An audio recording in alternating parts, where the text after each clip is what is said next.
What's up, guys? My name's Kai.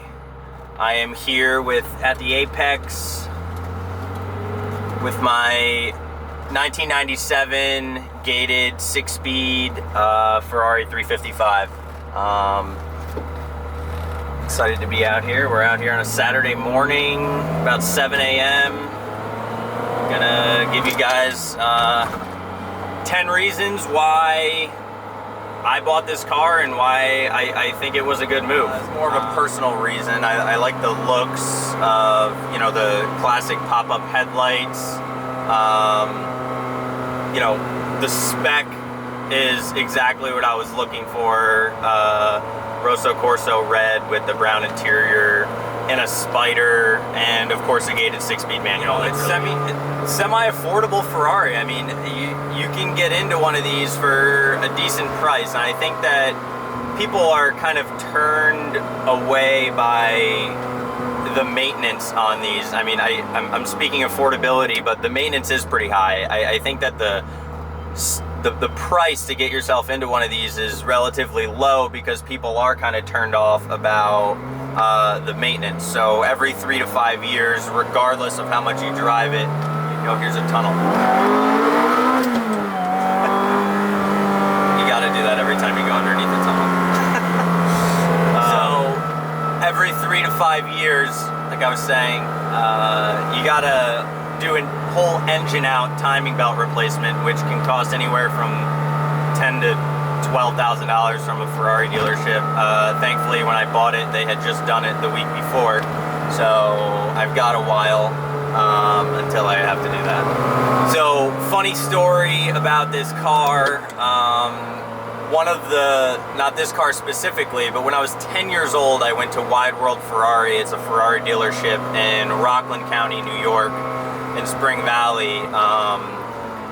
And a family friend of mine was a Ferrari mechanic there, and the first Ferrari I ever sat in was a 355, and it's honestly been one of my favorite cars ever since then. And I finally found a perfect example, and it feels pretty surreal to actually own one of your childhood dream cars, and it is just a blast to drive. More of, not a general reason why I would buy a 355, but more of a personal reason specific to this car. I found one with super low miles, so I kind of like the collector aspect. It was one of the best examples for sale in the country. So I wanted to get into a low mileage car and be able to put all the miles on it myself. Is that it's a gated 6-speed. I mean, Ferrari just came out with their first electric car, the SF90. I think it's the SF90. We all know that the way that Tesla is going, these electric cars, a lot of manufacturers are going electric now, and I think that it's not going to depreciate just because of the way that electric cars are going, and that I was able to get a gated 6-speed manual. So that's definitely one of the important reasons for me. A lot of other cars, they're like the worst depreciating assets ever. And, while I probably could have made a better investment than a vehicle, that's what I'm trying to tell myself every day, was that, it's an investment. It's almost a classic. It turns a classic next year. So my fifth reason, I think that, it is one of the best looking cars. Personally, a lot of people say that the 355 is one of their favorite looking cars. I completely agree with that. Like I said, when I was 10, I first sat in one. I just love the look. It's a small, nimble car, and it's just got this unique 90s style look to it. So this car actually went through 1,800 hours of wind tunnel testing, which resulted in the bottom of the car being completely flat for aerodynamic purposes, obviously. So that's kind of a fun fact. The time period. I love these 90s styles cars. We were just getting into cars in the 90s where, they were starting to add a lot of technology in the late 90s, and, this is kind of just bare bones. It's just, not too much technology. It's just, really just creates for a pure driving experience instead of, you know, all these newer cars with all these belts and whistles. Flat crank V8 is one of the reasons why I think everybody should try to own one of these. I don't even listen to music, I just listen to the flat crank V8.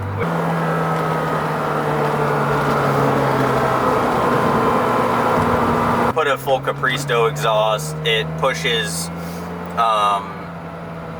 like 125 decibels, which is close to like a fighter jet taking off apparently. I personally think that it's loud enough every time you go underneath a tunnel, especially with the top down, it like screams at you. But we'll see if we do the Capristo down the road. I think it might be a little bit obnoxious. But, I think that, you know, it being naturally aspirated is big for me. You know, most of my other cars have been like turbo cars, and that's the way that all of these cars are going these days. You know, there's not a lot of naturally aspirated vehicles left. If I could get into a gated 6-speed that's naturally aspirated, I think that these will be highly sought after cars one day. So I love the fact that it is naturally aspirated. It is just like steady power throughout all of the RPMs, and it's just so loud, it feels great. The sound is just awesome to me. It revs at 8200 or 8250 RPM with the flat crank V8 at 380 horsepower. Here, it's convertible. Obviously, we don't have the top down for video purposes. You wouldn't be able to hear anything. But you know, they make the Berlinettas, which are more rare than the Spiders, but it's not like I would be tracking a car like this anyway. So I figured if I could enjoy a 355, I want to be able to, you know, cruise with the top down. And my fiance likes that aspect too, obviously. Over 2,900 pounds for a convertible is super light. I don't really think you'll find many convertibles. It's just super 2,900 pounds.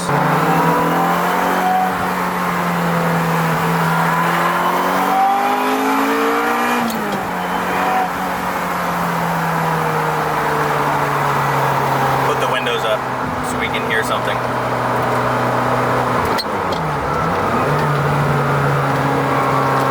So I think I covered all. Was that 10?